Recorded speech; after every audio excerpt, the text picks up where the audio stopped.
नमस्कार, मी प्रदीप केळुसकर. प्रदीप केळुसकर या यूट्यूब चॅनलवर तुमचं सहर्ष स्वागत. आजची आपली कथा आहे कलाकार. एक सूचना: या कथेतील सर्व पात्र व प्रसंग संपूर्णतः काल्पनिक आहेत. कोणत्याही सत्य घटनेशी तसेच जीवित किंवा मृत व्यक्तीशी संदर्भ आढळल्यास तो निव्वळ योगायोग समजावा. तर आता ऐकूया माझी कथा कलाकार. एका छोट्या राज्यातील राजभवनात दिवाळी पहाट कार्यक्रम सुरू होता. गायक आनंदराज अहिर भैरव राग आळवीत होते. सुमारे 2000 श्रोते तल्लीन झाले होते. मान डोलवत होते. गायक समोर आले की मांडीवर थाप मारत होते. आनंदराज पण रंगले होते. बैठकीत समोरच्या काही जागा रिकाम्या होत्या. स्वतः मुख्यमंत्री माणिकराव आणि त्यांच्या पत्नी वसुंधरा देवी यायच्या होत्या. राग ऐन भरात आला असताना मुख्यमंत्र्यांचे रक्षक सभागृहात आले आणि समोरील दरवाजासमोर उभे राहिले. पाठोपाठ मुख्यमंत्री माणिकराव पत्नीसह उपस्थित झाले. त्यांची अपेक्षा होती की गायक आनंद गाणे थांबवेल आणि त्यांना प्रणाम करेल, पण गायक राग आळवण्यात एवढा तल्लीन झाला होता की त्यांचे माणिकरावांकडे लक्षच नव्हते. माणिकरावांनी आजूबाजूला पाहिले आणि ते गादीवर बसले. बाजूला त्यांच्या पत्नी बसल्या. नोकराने त्यांच्या समोर पानाचे विडे ठेवले. त्यातील एक विडा त्यांनी दाताखाली चिरडला आणि मोठ्याने म्हणाले, ए तुझा हा भैरव बंद कर रे, दरबारी कानाडा सुरू कर. जवळजवळ 2000 श्रोते शांत झाले. ते अहिर भैरव मध्ये रंगले होते आणि मुख्यमंत्री माणिकराव सांगत होते, हा राग बंद कर आणि दरबारी सुरू कर. गायक आनंदराच्या कानात मुख्यमंत्री साहेबांचे शब्द पडले. त्यांनी साथीदारांना हाताने खून केले. तसे साथीदार वाजवायचे थांबले. सूर थांबले तसे गायक आनंदराज बोलू लागला, मुख्यमंत्री साहेब, आज दिवाळी पहाटेच्या निमित्ताने अहिर भैरव आळवीत होतो. समोरचे मायबाप श्रोते ऐकायला तल्लीन झाले आहेत. अजून राग अर्धवट आळवला आहे. माझे मायबाप श्रोते पुढील राग ऐकायला उत्सुक आहे. आता तो राग अर्ध्यावर सोडणं बरं नाही मुख्यमंत्री साहेब.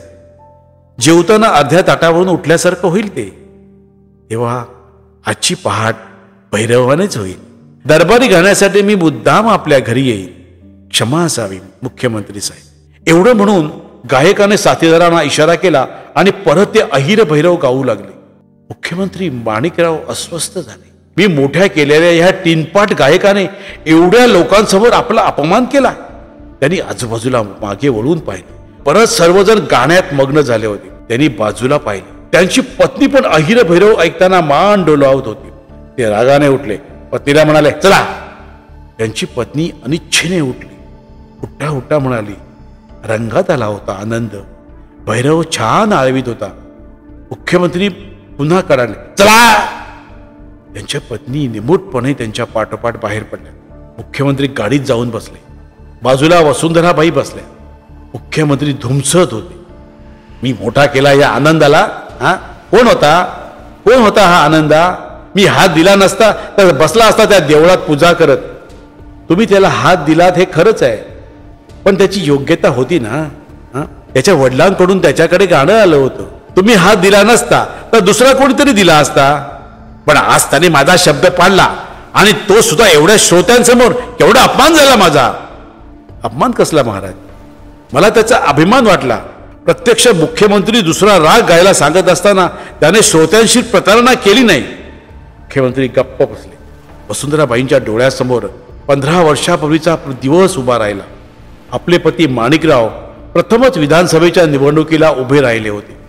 छोट्या छोट्या राज्यातील छोटे मतदारसंघ घर न घर पिंजून काढत होते. सोबत पत्नी होती. एक दिवस एका लहान गावात दौरा होता. गावातील देवळात ती दोघं गेली तेव्हा त्यांच्या कानावर सुरेल स्वर पडले. कुणीतरी लहान मुलगा राग संगीत गात होता. ती दोघे पुढे गेली.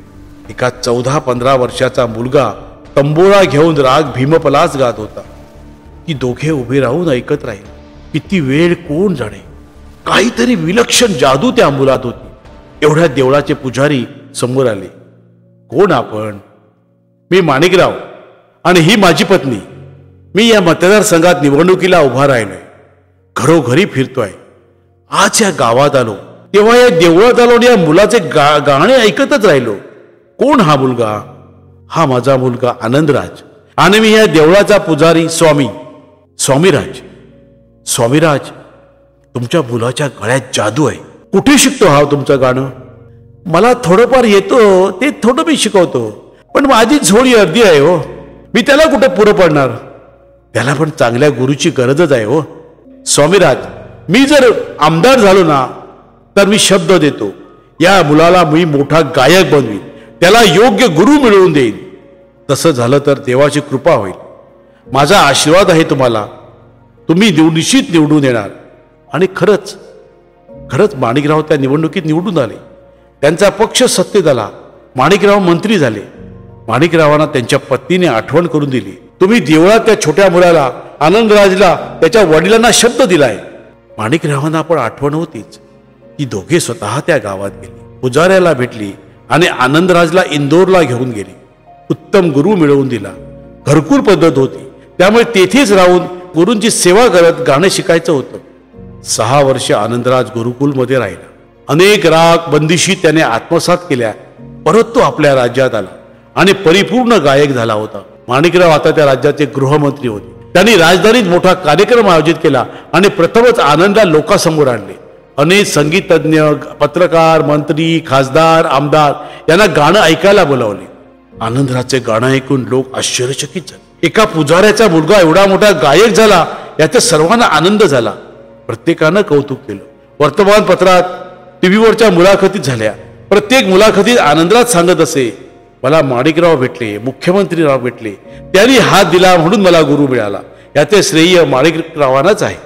माणिकरावांची मर्जी असल्याने त्या छोट्या राज्यातील अनेक संस्था त्या गायकाला बोलावू लागल्या. त्यात आनंदाचे गाणे एकदम सरस अख्ख्या राज्यात आनंदरावांचे गाणे झाले. पुण्या मुंबईपासून मोठमोठे गायक येत आणि आनंदराजला भेटत. त्याच्या आनंदराजाबरोबर मैफली हो. मग बाहेरच्या अनेक संस्था आनंदराजाचे गाणे ठेवत. जिकडे तिकडे कौतुकच कौतुक होई.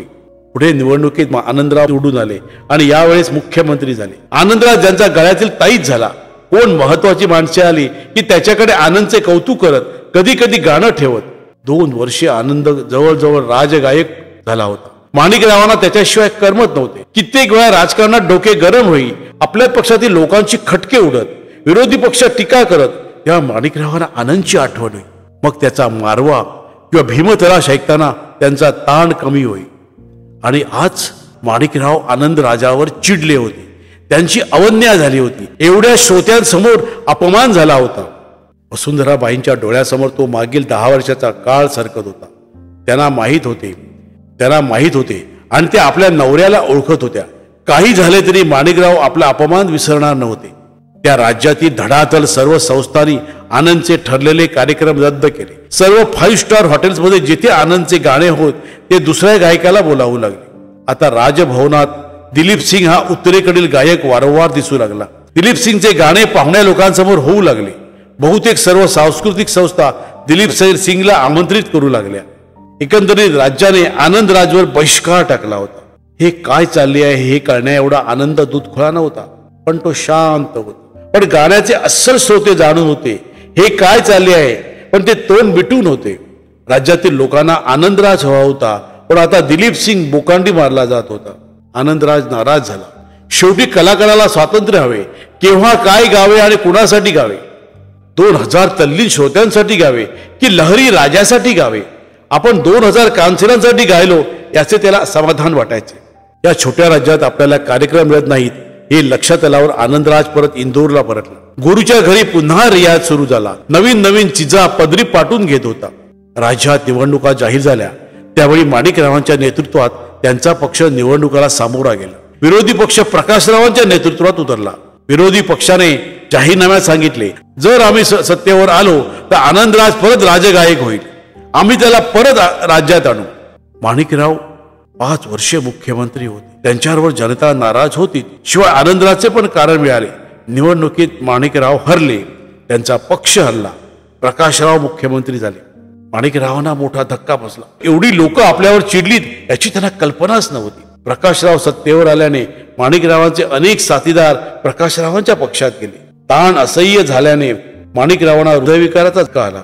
मुंबईत त्यांच्यावर 2 ऑपरेशन झाली. त्यात ते वाचले, पण तब्येत थोडा मासा झाली. सत्तेवर आल्याबरोबर नवीन सरकारचा माणूस आनंदराजचा राजगायक म्हणून सन्मानाने बोलवायला गेला, पण आनंदराज आले नाही.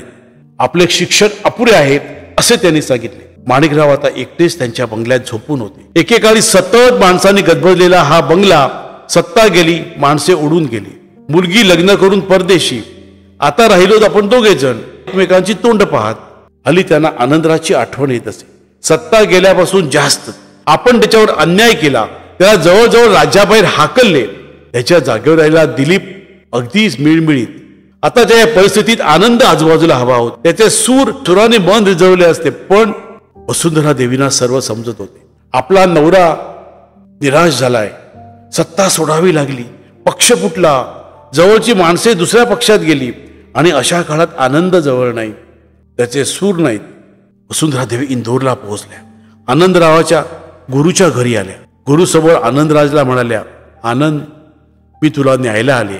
माझ्या नवऱ्याची तब्येत नाजूक आहे. सत्ता गेली, साथीदार सोडून गेले, 2 झटके येऊन गेले, हृदय अगदी नाजूक झाले. माझा नवरा बावरलाय, त्याला तुझी आणि तुझ्या गाण्याची गरज आहे.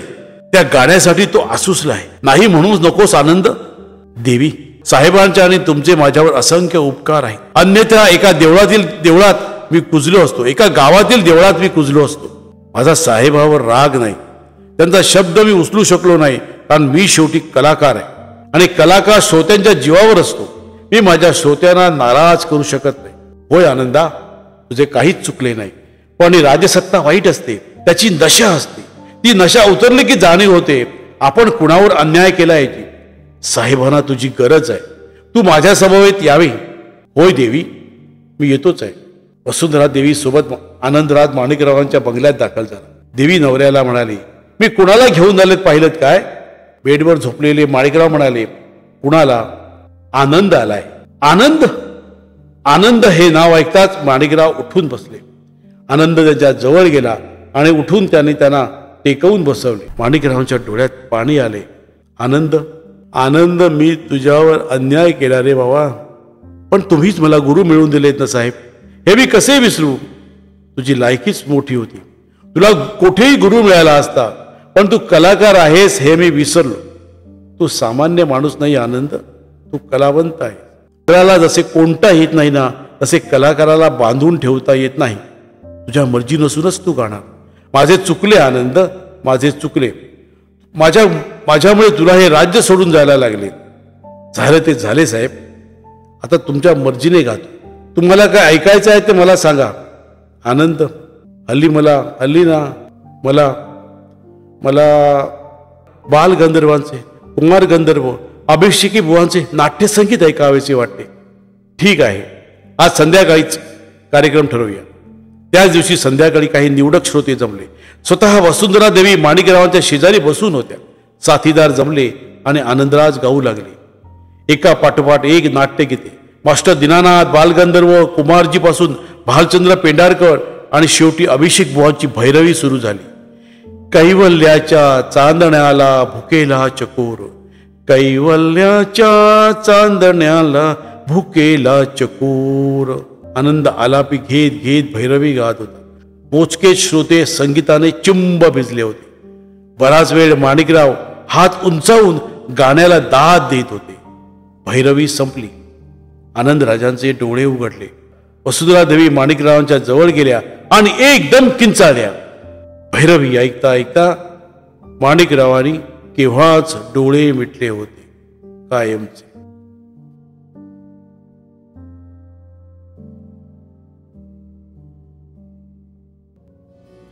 तर मंडळी, कशी वाटली माझी ही कथा? माझे प्रदीप केळुसकर हे यूट्यूब चॅनल सबस्क्राईब करा, बेल आयकॉन दाबा आणि तुमच्या मित्रमंडळीमध्ये शेअर करा. आणि आपल्या खालच्या कमेंट बॉक्समध्ये तुमच्या कमेंट्स अवश्य लिहा. तसेच माझ्या व्हिडिओला लाईक करा आणि शेअर करा. धन्यवाद.